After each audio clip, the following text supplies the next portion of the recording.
all your school rugby, all in one place. This is NextGen15.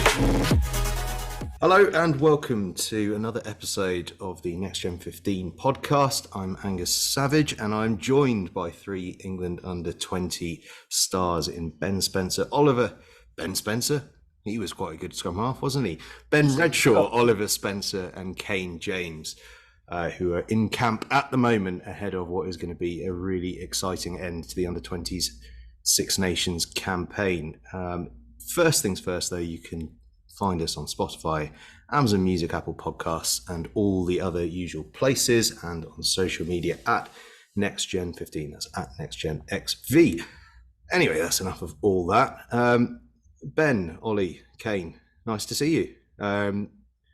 To give people a bit of a background on you guys, you're all former Sedbergh School pupils, and you are all in the England under-20 squad, which is an extraordinary achievement in and of itself, but must just be unbelievably cool to sort of be in that squad with people that you've known for a long time. Yeah, absolutely. I think you see a lot of previous players that have come through Sedbergh, the likes of Redshaw, Hodgie, who similar had large numbers in these groups with the 20s and the 18s, and I think it's cool to have that ourselves and have a big group and have familiar faces around camp, and it's really enjoyable, and it makes that extra bit special when we get a win together on a pitch as well. It certainly does. Am I right in thinking then that Ben and Kane, you guys were the same year at school, and Ollie, you were the year above? Is that right? Yeah. But we were actually all in the same house as well. Yeah. So we lived together. Well, I lived with Ben for 4 years and Kane for a few years at the end as well. So what house was that? Sedbergh House. Sedbergh House. They're rife on social media, Sedbergh House. There's always stuff going on from there. It's obviously the rugby house. Yeah. We'll get into all that in a bit, though. Let's talk a little bit first of all about the under-20s. I mean, everyone knows about the Guinness Men's Six Nations, what a climax we've got coming up this weekend. But actually, at the under-20s, it's almost more intense and more exciting, because you've got three teams in with a genuine chance. You guys, Ireland and France, you obviously play France. It's a bit more tricky for France to do things, because I think they have to beat you by 11 points or something, and also hope that Ireland lose against Scotland. So realistically, it's between you and Ireland. Of course, you drew last weekend, and we've just got the team sheet through. And Ben, you're starting. Ollie and Kane, you're on the bench, ready to come on and make a big difference. Tell me about the campaign and how much you guys are looking forward to the weekend. So we prepped really well. We've building a lot of momentum, I think, from the past few games, and we're just, it's going to try and get firing into Friday and hopefully get the result and win Six Nations. It would be pretty cool. Ollie, you're as the elder statesman of the trio, and of course a former captain up at Sedbergh. Tell me what the sort of messaging is going into a big game like this. I mean, I'm assuming that for all of you guys, this is probably the biggest game of your lives you're heading into. I mean, I know there's been Premiership debuts and things, but actually, an international title-winning opportunity is an enormous thing. What's the messaging? It definitely feels different this week, and we know we've built a lot of momentum, like Kane said, through the tournament, but we still feel like there's a bit we haven't unlocked yet, and we know what's clear. We know we've got to go there. We've got to win. We've got to hopefully get 5 points as well. And the messaging's clear as well this week. We need to be aggressive in the way we attack and score as many points as possible. Yeah, I mean, it's sort of looking back at last week with the absolute points fest, 32 all. It must have just been the most intense environment. I mean, the climax of that game is just incredible. I mean, Kane and Ollie, you both came off the bench, scored a try. Ben, you've not scored a try yet this campaign. Are we going to fix that at the weekend? Yeah, hopefully. I think a good opportunity for me on the wing. But yeah, as you said about Ireland, the atmosphere was absolutely nuts. Almost packed out rec. National anthems were class. But yeah, I think obviously when these two came on and made a good impact. It had a positive impact on us, and it was a really good impact towards the end. I mean, unfortunately, it was ended up in a draw for a penalty, but yeah, I think that just gives us that extra bit of fire to go on against France and make sure we come with a bonus point. So. Yeah, absolutely. I mean, it's going to be awesome. You mentioned that playing on the wing this weekend coming, fullback last week, outside centre the week before. Where are you most happy? I mean, obviously your games for Newcastle have primarily come at fullback. Where are you most comfortable? I mean, there's been a lot of switch ups recently for me, a lot of like changing up, adapting, but I'd say I'm probably at the moment 15. I'd say at Falcons, I'm still physically developing as a younger player, so I think those opportunities maybe in a 13 shirt might come later on in my career as I develop. But I think for the moment, with like the shape I'm in and stuff, fullbacks suits me a lot with my skill set as well. So I'd like to say 15, but yeah, I think a good thing for me is having that opportunity to play at 13, play on the wing, and just get the visuals from other positions and see different opportunities and see different pictures. So I think it's really important as a younger player being able to play those positions, being versatile, and being able to take those opportunities when they come, whether it's at 15 on the wing or at 13. So yeah, no, versatility is a handy attribute, trust me. And then Ollie, obviously the two of you had a game together in the centres. I think it was the Wales game, wasn't it? Did you guys, because you were injured in your last year at Sedbergh, weren't you? I think I remember being up at the Sedbergh 10s, and did you make your comeback for the Sedbergh 10s? You were getting your restricted minutes or something, but you came on. So I'm guessing that although you were playing together for Wales, you probably didn't get that much game time together as schoolboys. No, so as you said, I was injured for sort of the whole last year of school, and I came back for Rosslyn Park, and I was only allowed to play a day there and then a day at the Sedbergh 10. So me and Ben never actually played at school together, even though we were there for 5 years or so together. So yeah, the first time we started together was against Montpellier for Falcons, and then first time we were 12 and 13 was against Wales, which was a cool experience. That is very cool. I imagine that if you told someone from outside, these guys have been to school, the same boarding house, all the rest of it. First time I've ever actually played a game together, side by side as against Wales. Very cool. And Kane, the only difficult question I'm going to ask, so don't worry. You obviously played a bit of Wales as an under 18. Playing with England under 20s now. If these two alongside you, were they twisting your arm to come and get you play England?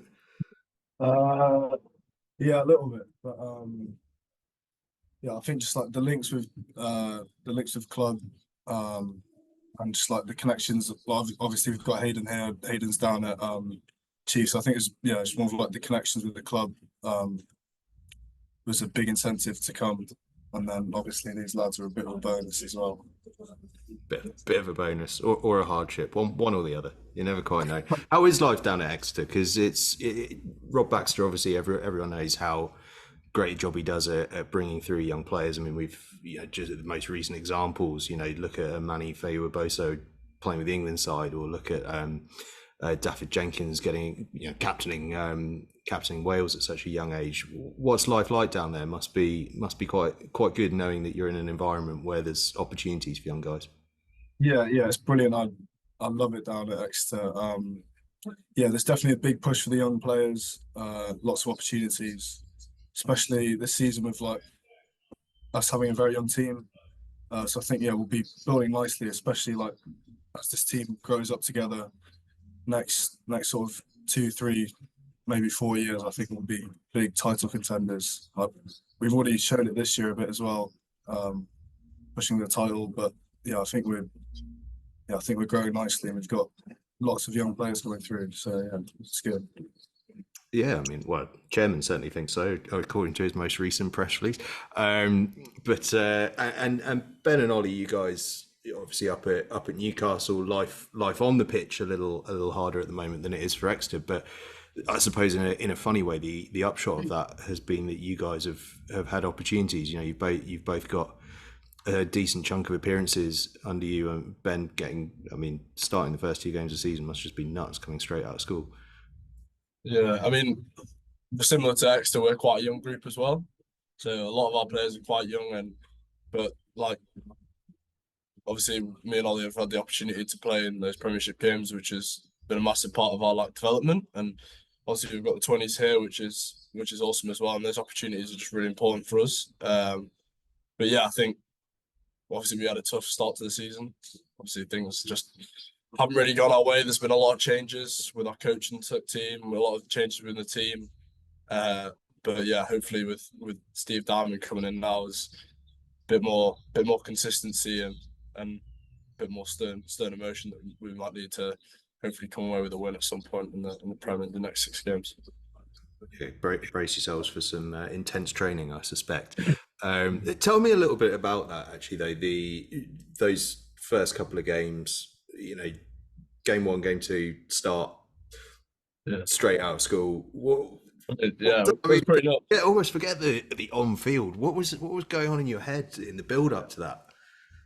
I mean, obviously, there was a lot of different emotions. I was pretty nervous, but I was really excited.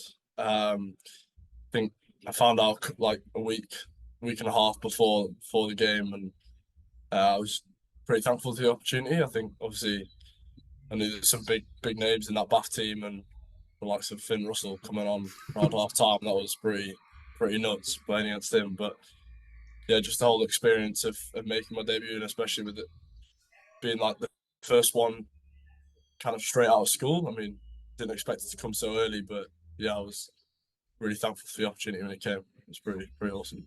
Had you, I mean, aside from maybe sort of pre-season friendlies, had you played a game of rugby since sort of school, basically? Yeah, so I'd made my debut for Falcons in the Prem Cup against Bedford. I came off the bench, got about 10-15 minutes, and then I started a week, 2 weeks later against Sale. Managed to get a decent bit of game time against them. So I was prepped ready for the senior rugby, but yeah, it was pretty much quicker than I thought it would be. So I can only imagine and sit here terrified. Let's look a little bit back on those school days. Though, the reason we wanted to chat with you guys is because of this journey that you've all separately but collectively from the same environment kind of taken. I mean, I'm doing this right now from inside the depths of Stonex Stadium because it's Schools Cup, Schools Plate, in fact, finals day. My old school Uppingham are actually out on the field, so I need to get out for the second half after this and say some nice things about them. But obviously, people around the world, actually, if we're honest, know about Sedbergh and it's rugby, but also kind of quite a lot about it. Things like the Wilson Run and all that sort of stuff. This sort of amazing sporting hub in the middle of, if we're honest, nowhere. Tell me about the experience of being in that environment. I mean, Ollie, you may as well go first on this. Particularly in light of, I remember there was a big viral video that came out just before you returned to fitness. And I don't want to embarrass you by dragging that up, but more about the fact that those moments show really how special rugby is up in that school. Yeah, I think, well, firstly, like you said, the school's globally known, and at the time I joined the school, I was actually living abroad in the Middle East with my parents, and we sort of found out the school through what you said, like how well known it's for its sport and everything like that. But I think that video was like, as much as I was sort of the guy walking down the middle of it, it was like it showed more than just sort of one person coming back from injury. It was about the whole school and how people get around you, and like the school's 98% borders, so you, as cringy as it sounds, you do sort of make a family when you're there, and they're more than just mates. Yeah, absolutely. And I remember, I don't know if you guys remember, I don't expect you to say anything about it, but I think it must have been the September before last, Eddie Jones was commenting about how schools rugby wasn't, people didn't care about rugby in schools, and I'd just come from a Sedbergh game, and I was like, "You must be joking." I'd walked past on my way to Buscombe. I'd walked past the pitches that are out kind of in the middle of the town, you know, the ones, and there were like loads of 13, 14, 15-year-old lads just chucking a ball around. I'm going, someone needs to get Eddie up here, because this place is not what he's describing. But it's a special place, and you know, some special people up there.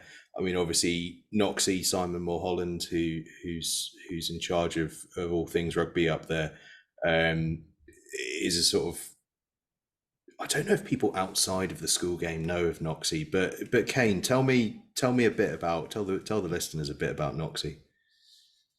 Yeah, Noxie, he's just a man who cares a lot about the team and a lot about the boys. And it's not just with Noxie, it's not just about the rugby.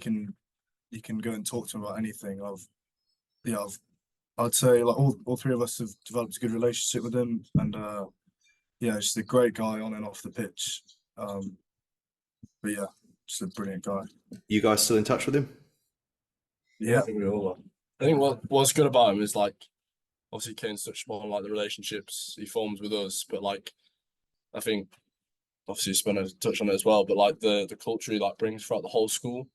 Like, I don't know for these two boys, but I'm sure it'll be pretty similar. But Knox is probably the reason we were at the school. Like the reason like we all joined was through our rugby, and whether it was scholarship or not, but like a massive part was the culture and the way they bring their players through the system, whether it's right from year 9 to you watch first teamers going to watch the year 9 games, making tunnels for them coming onto the pitch and things like that. And it's pretty special environment to be around. I think, yeah, obviously you touched upon being in the middle of nowhere, and that just makes it that extra bit isolated. And as Ollie said, you create those really special relationships between each other, like in your boarding houses and then on the pitch together. So obviously that'll hopefully impact us on Friday night when these two come on, and we're all backing each other.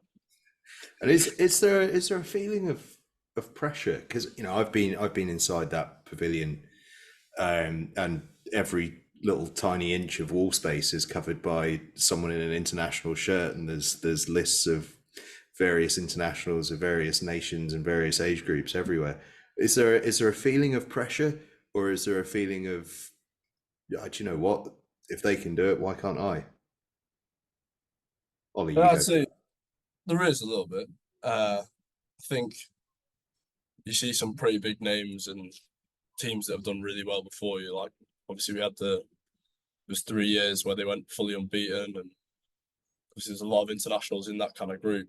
I think the 1, 2, maybe 3 years, maybe us as the last year, like felt quite a bit of pressure to carry that on, or whether it was to beat Millfield in that big playoff game. But like for us, it was more about like making a name for ourselves and each team. And then you watch the younger lads now, like maybe the season hasn't gone so well for them this year, but like I think that pressure might have released a little bit, and they can go and enjoy themselves and create like a legacy for themselves, and hopefully leave the brown shirt in a better place, as we would say. Absolutely. Tell me, where those brown blazers? I'm assuming you all got one. Where are they at the moment? Where are you keeping those? I feel like it's a bit like the Masters green jacket. Yeah, I think mine's just in my cupboard. You've not brought it to camp with you, wearing it for number ones nights. Might be a bit much, that, to be fair. Sort of while we're chatting, you know, obviously I was saying, you know, I'm here doing Schools Cup finals week. Next week it's the Rosslyn Park National School Sevens. In fact, the Howden Rosslyn Park National School Sevens, as I'm supposed to say now. And then next weekend it's the Sedbergh School Tens. You guys in various points will have experienced a lot of that. Tell me about how those sort of big schoolboy tournaments, those, you know, the best teams in the country all coming together, particularly when you look at Sedbergh Tens and Rosslyn Park Sevens. I mean, Ollie, I guess you, particularly given the injuries that you'd had and actually getting to just about get out on the field for those, those moments are pretty special. And actually, when you look back, I imagine knowing some of the guys you played against, who presumably actually now you're playing with as well, must make for quite special memories. Yeah, it's pretty cool. Like when you're younger, especially like watching the live streams and seeing the older boys do it. And like when I was in year 9, I think we won both the under-16s and the first team, and we did that 2 years in a row. And like you see them do it, and you want to do it yourself and get out there and be on the main pitch and feel what it's like. So no, those tournaments are awesome, and they're always ones that knocks these circles in the calendar, and we go after really hard. And normally we're sort of thereabouts for silverware as well, which is a bonus. Yeah, always handy when you've got an absolute team full of absolutely brilliant players. Always helps. Right, we've not got that much time left, so let's do some fun bits. We'll start with some school bits, and then we're going to move on to some international bits. School-wise, were any players when you guys were younger players within Sedbergh that you guys went, oh, he's good, or anyone that you actually played alongside that you were like, wow, what a player? Go with you, Kane, first. Yeah, so I only joined for sixth form, so I haven't really. Yeah, you didn't see any of those younger as you were coming through. Is there anyone you were alongside that? Well, obviously the two next to you, I suppose, but. Yeah, these are all right. I think I think Tom Burton was pretty cool last year. Tom Burton was a special player. Is a special player. Yeah. Oh yeah, I see him a lot he's down at Exeter now as well, so I see him a lot. Yeah, he was pretty cool last year. I'd say Tom Burton. Yeah. Ollie, anyone when you were younger that you looked up to and went? So my first year, Cam Redpath was in his last year of school, and again he was in the same house as all of us three. Tom Curtis was there at the same time. Yeah. Will Hayden Wood, but no, they're always churning out loads. I think also Nicola, he was in my year and he played for Italy. It was pretty cool a few weeks ago for us to play against him. Yeah, that's a cool head-to-head. Nice to catch up. Yeah, it was really cool. Yeah, no, he's a tidy player actually. He's flying along with the Italians as well. I think they really rate him over there, which is good to see. I'm guessing similar group of players for you, Ben. Yeah, I mean, when Cam was up at 6, I was still at the prep school, so I was in year 8 at the time. But yeah, like the school used to make a big thing about us as a prep school coming up and watching the first team play every now and again. So definitely got to watch him a few times, and obviously there's a load of highlight reels on YouTube and things that I can't remember the amount of times I must have watched them. But yeah, then obviously like getting to play against him as well when he was playing for Bath in that first game was pretty special, and shared a drink with him after the game in the changing rooms, which was really nice. So yeah, that's really cool. It must be pretty close these days to being able to make a full Sedbergh 15 out of players that are playing Premiership rugby at the moment. It can't be far off. Switching back into kind of England hats. Kind of what are who are the guys that you three looked up to as youngsters and sort of, I suppose maybe kind of modelled your games on or thought I'd like to take a little bit of what he can do? Yeah, for me I'd probably go Ben Earl. Nice. Yeah, powerful and explosive. So I'd probably try and base my game off him almost. Have you got to spend any time with the seniors through the campaign? We've had a few like one-to-one chats. We've had Johnny May was in at one point. Yeah. Good for us as a backs group getting the opportunity to speak with him, and then also we had a little Zoom call with Henry Slade. Oh, nice. Which is good to speak to him. No, Ben Earl's a hell of a role model these days, isn't he? Wow, what a performance at the weekend. He's been absolutely flying. What about you, Ollie? Anyone you've sort of through the years had your eye on as a sort of bit of a role model? I mean, I know he's not English, but I think Conrad Smith is a a pretty good one. I think he's what a choice! pretty, What a pretty choice!